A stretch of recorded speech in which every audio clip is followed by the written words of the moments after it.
il y avait 12 tribus d'Israël.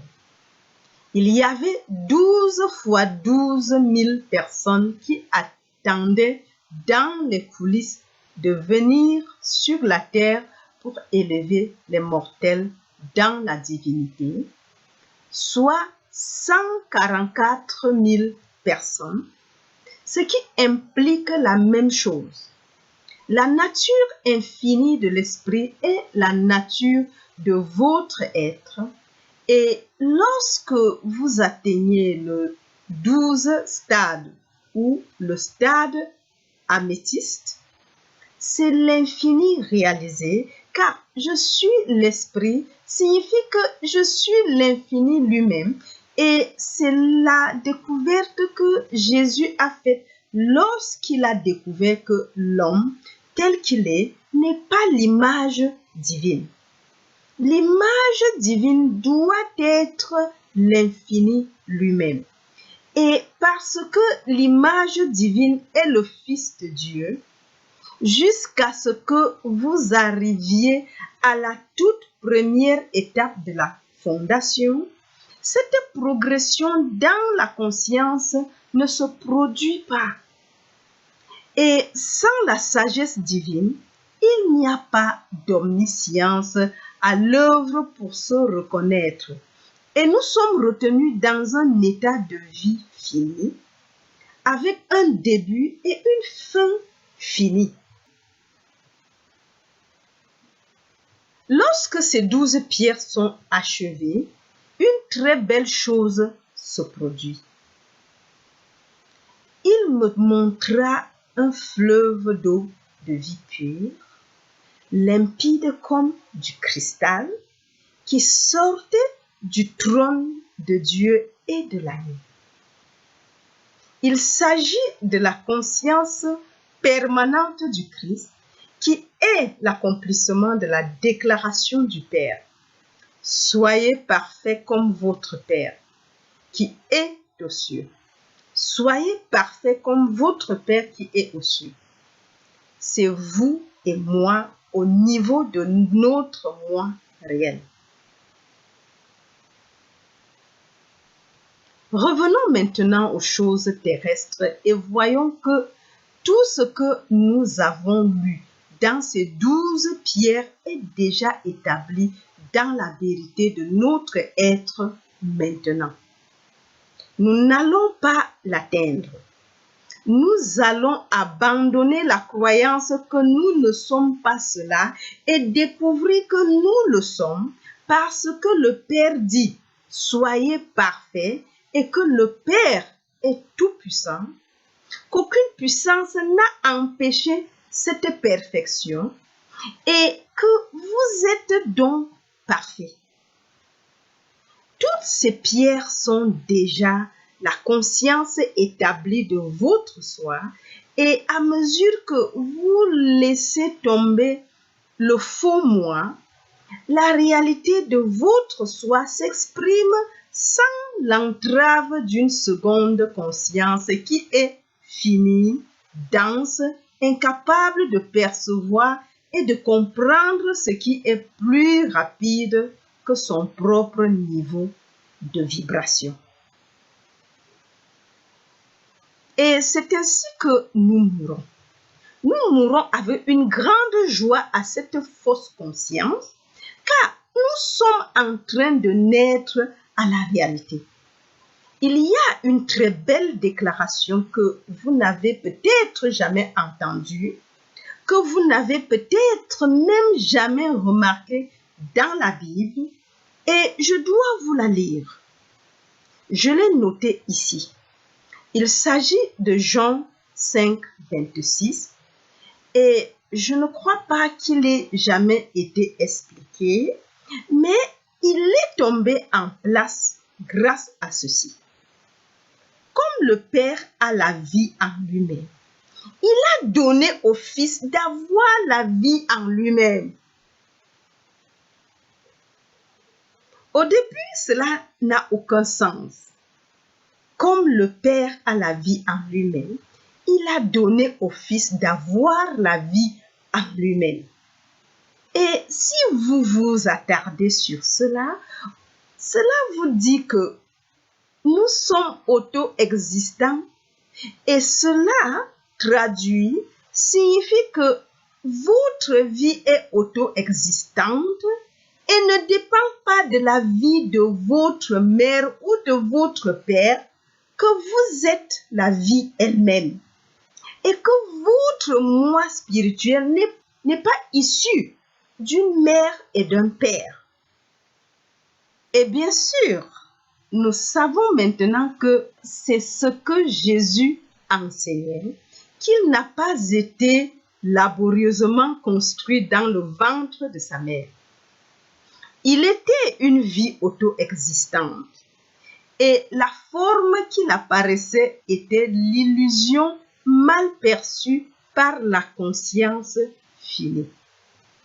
Nous sommes tous cette vie auto-existante que le Père a léguée au Fils.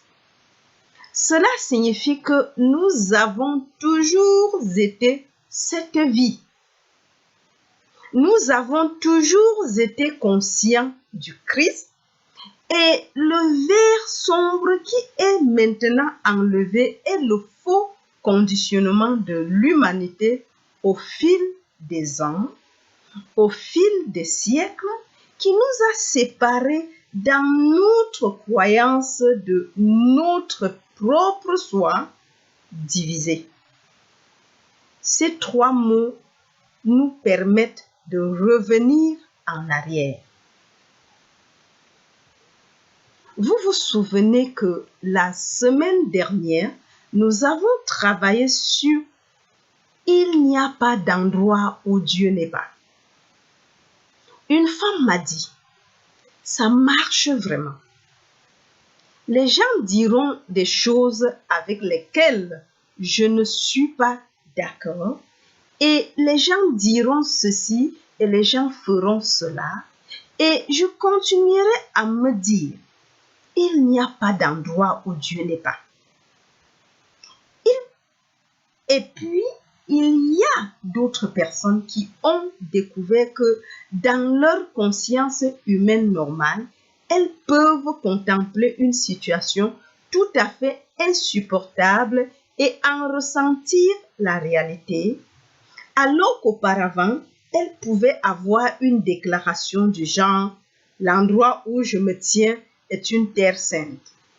Qu'en est-il de l'endroit où se trouve le problème? Et maintenant, ils ont une déclaration différente qui est la même chose. Il n'y a pas d'endroit où Dieu n'est pas.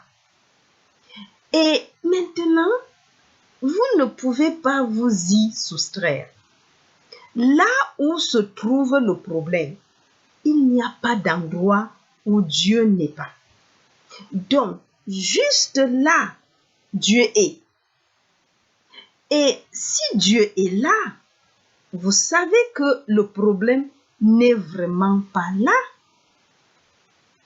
Qu'en est-il de l'ambulance qui se trouve ici? Mais il n'y a pas d'endroit où Dieu n'est pas. Et Dieu doit être là où il semble y avoir besoin d'une ambulance. Mais où est le témoin pour savoir qu'il n'y a pas d'endroit où Dieu n'est pas? Et ici, dans ma poitrine, le médecin dit qu'il s'agit d'une tumeur maligne. Mais il n'y a pas d'endroit où Dieu n'est pas. Qui a raison? Dieu est-il là ou le médecin a-t-il raison?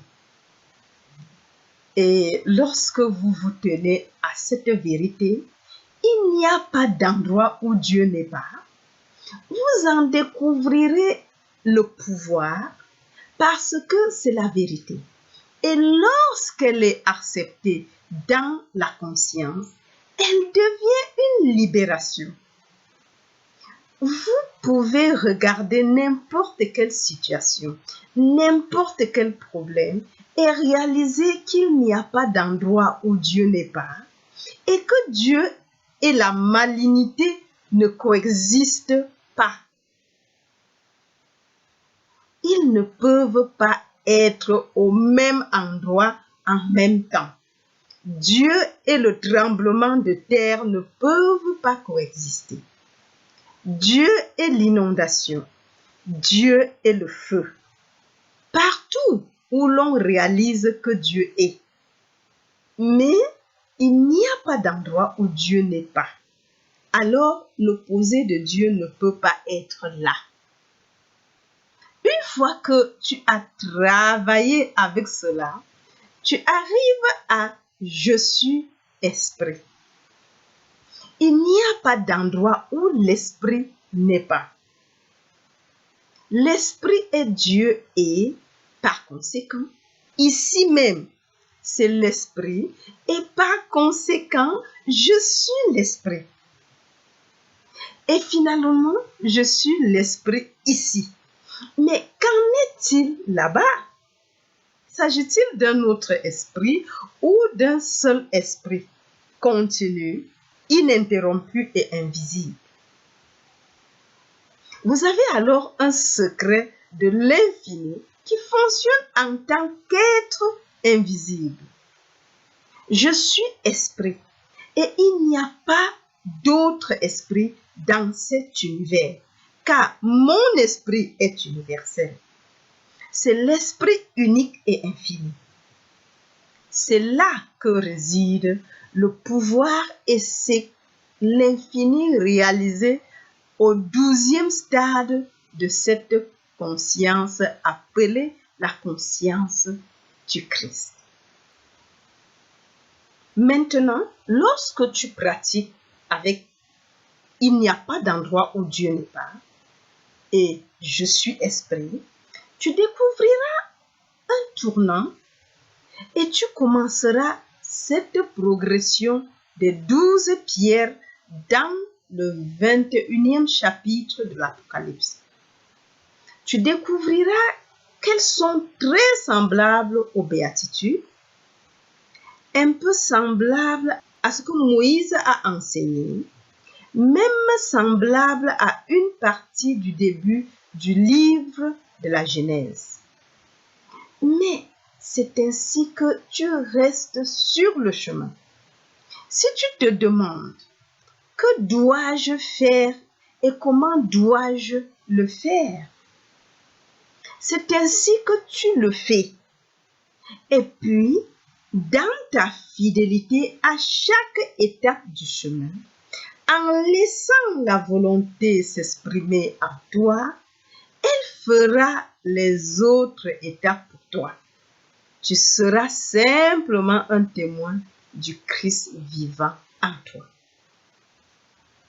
Maintenant, ce sont toutes les choses initiales auxquelles nous devons arriver si nous voulons vivre dans la 4e dimension de la conscience tout en marchant dans la 3e. Et donc, la semaine prochaine, quand je suis esprit, s'assiera dans ces chaises, la conscience que vous apportez et que j'apporte nous permettra de recevoir un degré plus élevé et plus profond de la vérité que nous ne pourrions le faire à cet instant précis. Il s'agira toujours d'un processus d'approfondissement rendu possible par notre fidélité à la volonté du Père en nous. Nous sommes en train de vaincre la mort pour pouvoir passer à des choses plus grandes. Peut-être n'avons-nous pas encore enlevé le ruban du paquet, mais c'est le début de notre cadeau de Noël de l'Esprit et je suis sûre qu'au moment de Noël, notre paquet sera ouvert et révélé. Je vous remercie tous d'être venus aujourd'hui et j'espère vous revoir bientôt. Waouh, quelle belle leçon! Et je dois avouer que ces leçons de la 4e dimension de Capfitch me transforment de jour en jour. Et je dis, on doit les pratiquer. Comme l'avant-dernier paragraphe, en fait, quand tu vois quelque chose, peu importe ce que tu peux observer, il n'y a pas d'endroit où Dieu n'est pas. Et Dieu est esprit. Ça veut dire qu'il n'y a que l'esprit, infini, immortel, ininterrompu, absolu, harmonieuse et paix. En fait, il faut répéter et répéter à tout moment de la journée. Dès qu'il y a une situation, on doit reconnaître qu'il n'y a pas un endroit où Dieu n'est pas. Toujours et toujours. Et ensuite, reconnaître que si je suis esprit et que Dieu est esprit, donc il n'y a pas d'endroit où l'esprit n'est pas. Ça veut dire en réalité que vous n'existez plus. Moi, c'est la pratique que je fais de ces messages et ça marche à tous les coups. Ça nous accorde une paix infinie. Alors, mes amours, je vous aime très, très, très fort. Nous sommes à la fin de cette 2e classe. Et en attendant, je vous embrasse très, très, très fort. Sur chaque vidéo, vous trouverez un lien PayPal. Et merci pour tous les dons. Merci pour tout don. Merci déjà de l'écouter et partagez ce message tout autour de vous. Et si vous m'écoutez et que vous n'êtes pas encore abonné, faites-le dès maintenant. Et jusqu'à la prochaine. Bye bye.